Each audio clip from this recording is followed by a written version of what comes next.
Welcome back. Let's talk about psychology, from the Greek term psyche for mind or soul, and the suffix ology meaning the study of the psyche. As we've seen, psychology in this classic sense is an ancient kind of inquiry. For most of its history, psychology has been concerned with questions like the possibility of perceptual knowledge, knowledge of God, exercise of free will, or the capacity for moral action and moral judgment. As you probably know, these are not the main topics of contemporary psychology. And classical psychology was conducted by philosophers, medical doctors, and physiologists, rather than people who thought of themselves as psychologists. The first scientific psychology lab was founded in Leipzig, Germany by Wilhelm Wundt in 1895. Wundt wanted to make psychology a science by applying regular and quantifiable methods to the study of the mind. For example, Wundt wanted to know how many colors, sounds, tastes, or feelings a person could experience. To do this, he trained subjects to make very fine-grained distinctions among, say, colors, and to sort color chips in precise ways. Subjects were trained to pay careful attention to their own experiences and sensations, that is, to introspect or look inside, and then to report on them. He had subjects repeat the tasks thousands of times on huge varieties of stimuli. So for example, subjects might see hundreds and hundreds of pairs of color chips and be asked to say if they looked the same or different from one another. Same or different, same or different, same or different, over and over. The American psychologist and philosopher William James mocked this kind of psychology, saying that only Germans could do it. Despite James' dismissive stereotyping, the new scientific psychology was a hit, and universities set out to found their own psychology labs. Wundt's student, Edmund Titchener, an Englishman, came to Cornell University and founded his own psychology lab. Importing Europeans to start psychology departments became something of a fad, and new university labs popped up at Johns Hopkins, Princeton, and the University of Chicago. Despite its popularity and some influential results, psychology struggled for recognition as a science.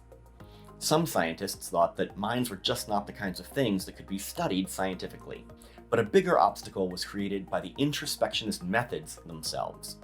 For example, Wundt and Titchener both sought to count the basic number of color sensations that a human being can experience, but they came up with radically different answers. Worse, there's no way to decide the matter because each set of subjects was trained in their own lab and followed their own procedures. And it's impossible for there to be a neutral arbiter to decide between, for any third set of results would be just that, another set from different subjects under different conditions. This kind of irreconcilable disagreement didn't look good for the experimental psychologists, and in fact it generated backlash among scientists who introduced new definitions of science and the scientific method that were designed to avoid the problems with introspectionist methods, and consequently tended to imply that the new psychology was not a science at all. Against this background, and along with innovations in mathematics and logic, a new kind of psychology evolved, and it has both philosophical and scientific forms. In philosophy, inspired by Wittgenstein and Ryle among others, a new movement of so-called logical or analytic behaviorists emerged. The central idea of logical behaviorism is that the terms of our language that seem to refer to mental states and processes actually do not. That is, terms like belief, desire, pain, memory, hunger, and so on don't refer to psychological entities or processes. Both Wittgenstein and Ryle denied that they were behaviorists, though there's some dispute about the accuracy of their denials. Whatever their personal commitments, it's plain that logical behaviorists were motivated by the kinds of concerns that they brought out in, for example, their arguments that linguistic terms get their meanings by being publicly attached to the phenomena they refer to. Imagine how someone comes to learn a word like pain. Maybe you skin your knee and someone asks, "Are you in pain?" Or you see someone crying and you ask your mother why and she tells you, "Well, that person's in pain." Over time, you come to associate the use of the term pain with certain kinds of events in the world, especially those in which someone's injured or where certain kinds of responses to injury are occurring. According to the logical behaviorists, those stimuli and responses are just what pain means. If I say Sally is in pain, I'm saying she's displaying a certain set of behaviors and dispositions to behave. Presumably in any given case, she's only subject to some of the stimuli and she's only showing some of the responses. But what it means to say that she's in pain is just that she has the right syndrome of behaviors and dispositions, and that she's activating some of those. The meaning of the term pain is exhausted by the syndrome of behaviors and dispositions to behave, and so too with every other purportedly psychological term or expression. A different but related view is that the right way to study psychology is to study behavior. This is the so-called methodological behaviorism, and it might be implied by the logical behaviorist view, but it could also be adopted on independent reasons.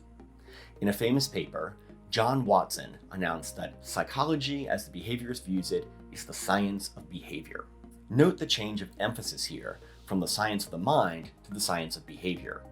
And we don't have to be committed to any claims about either the meanings of psychological terms or the nature of psychological states and processes themselves.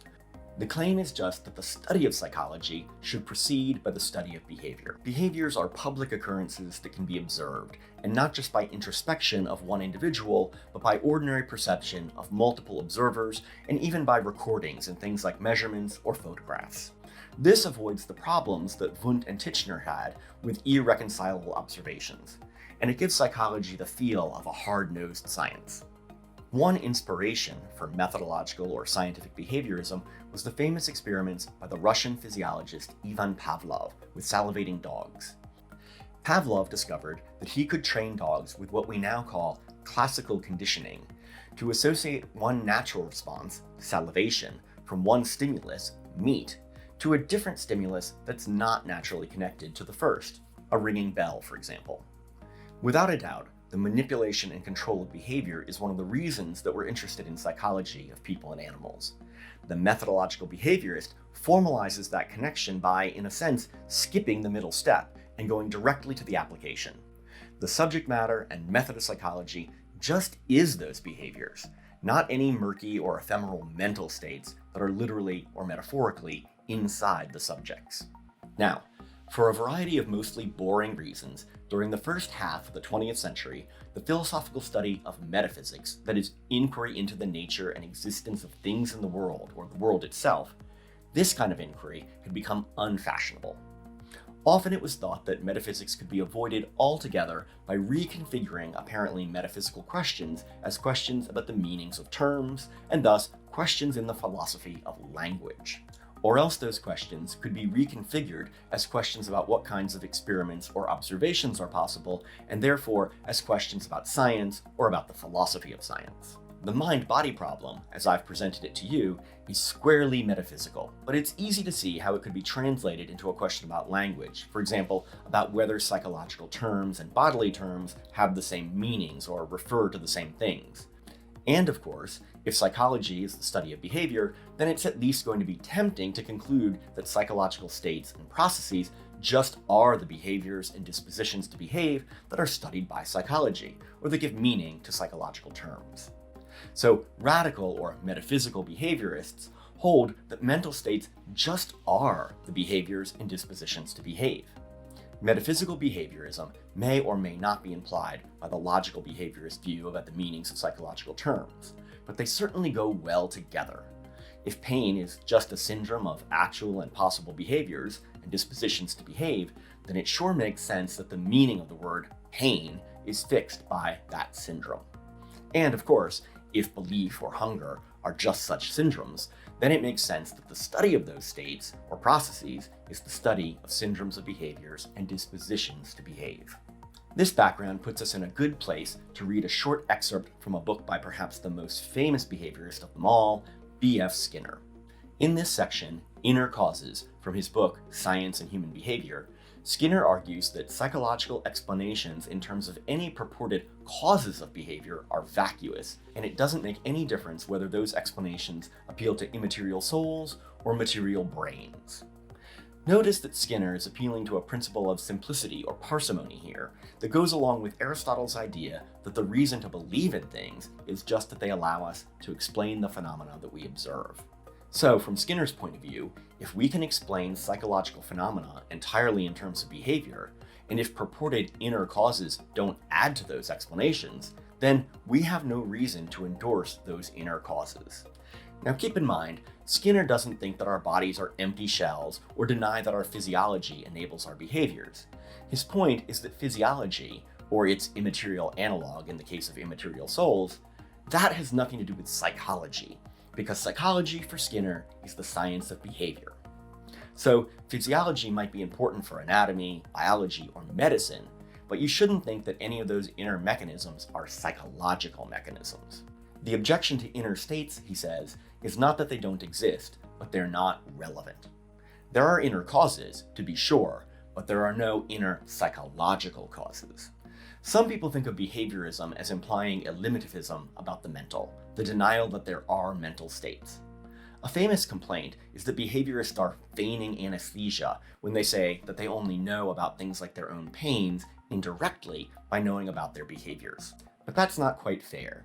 The behaviorist doesn't deny that we think, they just have a different proposal about what kind of phenomena is thinking. Whereas Descartes claimed that we know our own minds best, and only then our bodies, the behaviorist rejects that claim and inverts it. We know best the things we observe in others and in our own bodies. Then, talking about minds provides us a way to talk about bodies, that is, about behaviors. Take the old behaviorist joke. Two behaviorists have sex, and afterwards one turns to the other and says, "It was great for you, how was it for me?" If you get the joke, then you understand the general idea of behaviorism. There's much more to be said about the early days of scientific psychology, and we're leaving out quite a bit. But right now we've got a basic handle on the introspectionist approach and then 3 kinds of behaviorist responses. So now we're in a good position to take a look at a proposal from British mathematician and computer scientist Alan Turing concerning the possibility of artificial intelligence. Turing's proposal is certainly influenced by behaviorist ideas. Do you think he's a behaviorist? If so, what kind or kinds of behaviorist do you think he is? Turing's article is long. I'm having you watch a couple videos that lay out the core ideas of the so-called imitation game and of what we now call Turing machines. Once you have a good grasp of the basic setup, our focus will be on section 6 of the paper, in which Turing considers a series of objections to his proposal. Try to figure out which ones are most important and focus your attention on those while just skimming the others.